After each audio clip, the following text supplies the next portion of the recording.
We were talking to some business owners, beauty salon owners here in the past couple of minutes, mainly operating in the north, but with clientele in the south. One business owner, a hairdresser in Enniskillen in Fermanagh, told us there in the past couple of minutes that 20% of his clientele, his customers now for the next 5-6 weeks, up to about the middle of June, are all coming mainly from border areas, the southern counties. Just what's your own view on that? Yeah, look, I suppose we know that once different parts of the island, I suppose, start doing different things, we've encountered these challenges at a variety of stages during the pandemic. What I would say to people here, as somebody who's looking forward to the barbers opening myself, I would say we have indicated that in the month of May, we will be looking at retail, we'll be looking at what we describe as personal services and the rest of construction. So next week, probably on Tuesday, but certainly at some stage next week, the government will meet and it will basically put the plan in place for May, and I also hope for June and July, and we'll be able to indicate to people when things will be reopening. So I would be saying to people, sit tight for another couple of weeks. We should be hopefully seeing the resumption of personal services in the month of May. Okay, just when you mention that and you talk about May, do you envisage that it'd be the likes of the full reopening of construction and other retail and personal services?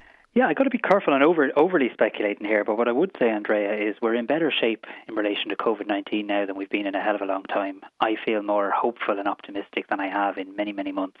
And you know the reasons for that. The hospital numbers are down, the case numbers are down, the vaccine numbers are going up. So I would hope, the government said in May we'd like to see the rest of construction back, we'd like to see retail open, and we'd like to see personal services open.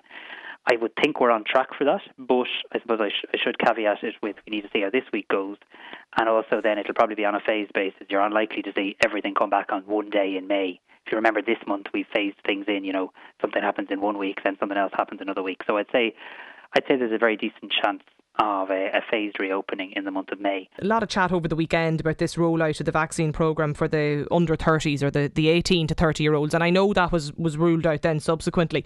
But as the Minister for Higher Education, was that the right move, do you think?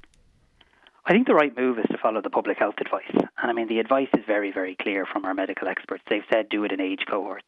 And really at this stage, what I think we need to do is not keep commenting on the programme, but just get on and deliver it. Get jabs in arms as quickly as possible. As I've said, the current rollout already sees over 80% of our adults, and of course that includes much younger people, getting their first vaccine by the end of June. We're seeing huge benefits from vaccines. So, look, there's been a lot of chopping and changing. Some of it's been necessary on the basis of medical advice. Some of it's been necessary because of supply. Things seem to actually be going quite well with the vaccine programme now. And I certainly got the clear impression from my own constituents over the weekend that they just want us now to get on with it and not keep changing the programme. Yeah, because I was listening to some of the experts, over the last couple of days, like Kingston Mills and Luke O'Neill and others saying that actually, this thing of giving the 18 to 30 year olds the vaccine a little bit earlier wouldn't be a bad idea at all, that actually that is something we should look at, but it kind of seems that over the weekend politics got in the way of that. Well, I'd say it a different way. Look, I have huge time for Luke and Kingston, and they're great people. But we have a group of medical experts who advise us on the vaccine. They're called the National Immunisation Advisory Committee, and we're taking their advice. So rather than kind of just making political decisions here, we're following the medical advice very closely. And I think on balance, that's the right thing to do. Now, fingers crossed. Hopefully Europe gets good news this week about the Johnson & Johnson vaccine. You'll remember we're due to receive 600,000 of them this quarter. That's the single-dose vaccine. So hopefully this week could actually see some additional vaccine if we get good news on that. So look, I think things are going, and I know it's been really frustrating for people, but I think things are actually going much better than they have been for an awful long time with COVID, and I really do think we're getting there. And that's why I'm saying to young people today, I think they can now look forward to a summer that has much more freedoms than we've had in the last number of weeks and months, and to a college year that, like I say, won't just involve the Zoom camera. Yeah, just on that, when you mentioned the vaccine as well, the Sunday Business Post had a story yesterday about the time limit between the doses of the Pfizer vaccine. That if we were to do that, if we could bring that forward, we'd actually reach our target nearly even a month earlier. So I understand. Yeah, I understand that's one of the things that the National Immunisation Advisory Committee are considering.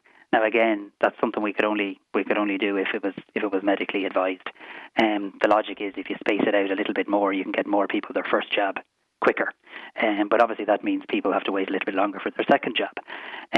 So I'd say two things. One, the medics are going to look at it and they'll advise us. But secondly, if you've already gotten your first jab and have been given an appointment for your second, your appointment certainly won't change. So even if a change does come, it won't affect people who've already got an appointment for their second vaccine. Okay, I know